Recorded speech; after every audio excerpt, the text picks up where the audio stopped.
What's going on, beautiful people? Welcome back to the channel. It's your man Jamil Muhammad, aka Krishna Fist. Thank you all so much for tuning in to another video. Let's get right into it. The purpose of today's video is to address some things that I had on my mind, right? So everyone knows that we're living in a time where black people are struggling to get justice for the way that we are treated in our communities and by the way that other people handle us, right? This is something that we've been struggling ever since we've been in America. I've decided to talk about these things, and one thing that sparked this whole idea for this conversation. Last week I was having a conversation with a person, and they said to me, I would have never thought that you're a teacher of science on a 7th or 8th grade level. And that kind of bothered me because many times when we see different people in this world, we have certain stigmas and stereotypes about them, and we assume what's going on in their life and how they deal with life. So this conversation, hopefully you all will engage me. This conversation will address some of those biases, stigmas, and this bandwagon mentality that people tend to have, and they tend to lack critical thinking skills and thinking for themselves, which I have a problem with. We should be free to challenge ideologies. We should be free to challenge stereotypes, things on the bandwagon that people tend to follow, those ideas and those people that are also on the bandwagon. We should challenge all of these things because these are things that society majoritively follow or accept as true. So we're going to get right into this video. We're going to be talking about some social acceptance issues. We're going to be talking about some questions that I have for you all. The first point on this conversation is about what to say and what not to say. What is socially acceptable? We've had hundreds of people come out and utter the words, Black Lives Matter. Black Lives Matter is a movement that has addressed our injustices in our society, especially in America, that are addressing those issues in our society, right?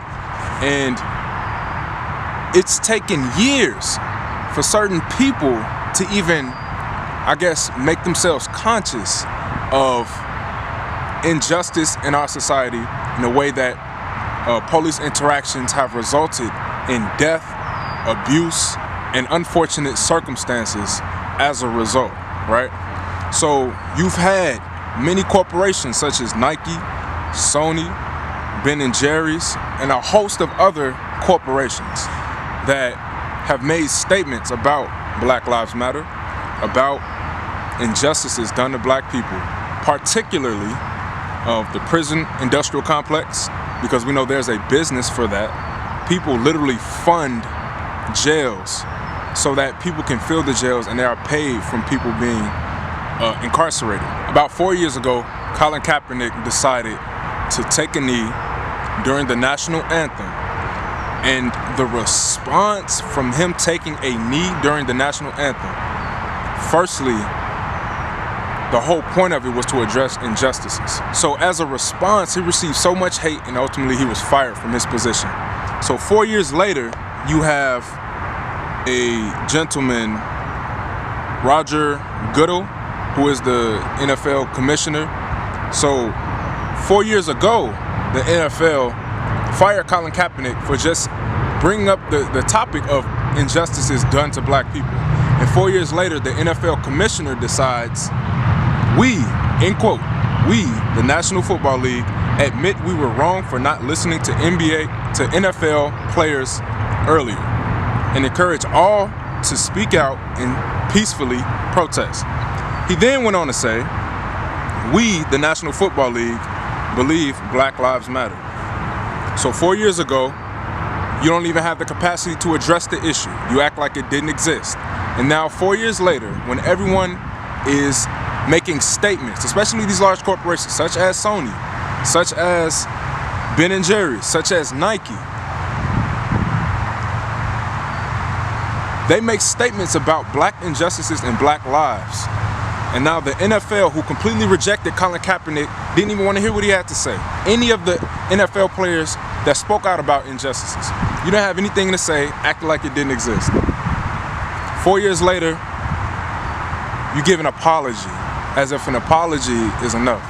So my question for you all, do you believe that the NFL believe Black Lives Matter? 2, is that enough for us to get the justice that we deserve? My second question, did the COVID-19 pandemic open up an opportunity for more energy from society, from corporations, from anybody? Did it allow more energy to come in and allow these problems of injustices to be addressed? I think it's a huge coincidence, if you want to think about it like that, that during a pandemic, the death of George Floyd would spark such a movement. When people are at home, when people are pursuing their own ventures, the death of George Floyd, that presented an opportunity for everyone to get together. These protests are still, it's been over 11 days, these protests are still happening. Then they tried to distract the movement, talking about rioters and looters as if that's what people are seeking, right? And that's just a result from people not getting the things that they need, which is justice, freedom, and equality, right? So they tried to distract us in many different areas. You've even had brothers go on and make videos of them hugging police, and that's not what we need. We don't need people to go out and hug police because it's socially acceptable, because it isn't socially acceptable for people to hug police. No, that is not the point. The point is we want freedom, justice, and equality. We want to be treated equally, reasonably by these individuals that their job is to serve and protect. We want to be treated as human beings. And I think it's more than reasonable to even say that. That's something that doesn't even have to be said. But it's something that is sought because we have not received humane treatment in America since we've been here, for the most part. So my thoughts, I think that because these protests were sparked by the death of George Floyd, these large corporations, they fear economic withdrawal, something that we've seen over almost 65 years ago with the Montgomery bus boycott, 1955, I believe.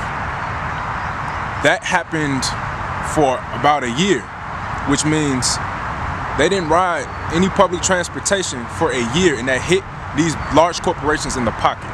So what I think is happening is that people are making it socially acceptable to say Black Lives Matter, to even utter the words of social injustice to black people in America. To utter those words is becoming socially acceptable, right?